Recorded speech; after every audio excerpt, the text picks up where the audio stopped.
بسم اللہ الرحمن الرحیم۔ حکیم لقمان کے بتائے ہوئے ٹوٹکے۔ دھنیا کے پتے چبانے سے جوڑوں کے درد میں کمی آتی ہے۔ میتھی دانے کو ادرک کے ساتھ جوش دے کر استعمال کر لو، جوڑوں کے درد میں آرام آئے گا۔ معدے کے تمام مسائل، قبض، گیس اور کولیسٹرول کے لیے ساگودانہ مفید چیز ہے۔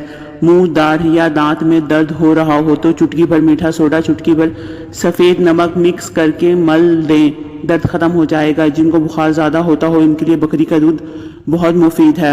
اگر آپ کو بھولنے کی بیماری ہے تو دودھ کے ساتھ کھجور کھاؤ، بیماری ختم ہو جائے گی۔ بکری کے دودھ کے ساتھ بادام کھانے سے یادداشت تیز ہوتی ہے۔ کھانے کے بعد پلیٹ کو اچھی طرح سے صاف کرو کیونکہ آخری لقمے میں صحت ہوتی ہے۔ تکیے کے بغیر سو جانے سے کمر کا درد کم ہوگا اور ریڑھ کی ہڈی مضبوط ہوگی۔ سونے سے قبل زیادہ پانی پینے سے جوڑوں کا درد کا مسئلہ ہو جاتا ہے۔ زیادہ گرم پانی سے چہرے نہ دھوئیں، چہرے پر جھڑیاں پڑ جائیں گی۔ نہار منہ، لمبی لمبی سانسیں لینے سے دل کی بیماریاں کم ہوتی ہے۔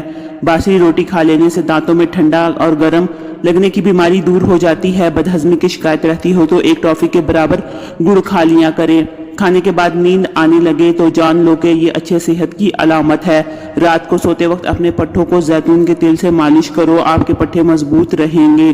چڑیا کا جھوٹا کھانا کھانے سے کبھی کینسر نہیں ہوتا۔ زیادہ پانی پینے والا جلد بوڑھا نہیں ہوتا۔ مزید اس طرح کی انفارمیٹیو ویڈیو کے لیے میرے چینل کو لائک اور سبسکرائب کریں۔ ملتے ہیں نیکسٹ ویڈیو میں، رکھیے گا اپنا بہت سا خیال۔ اللہ حافظ۔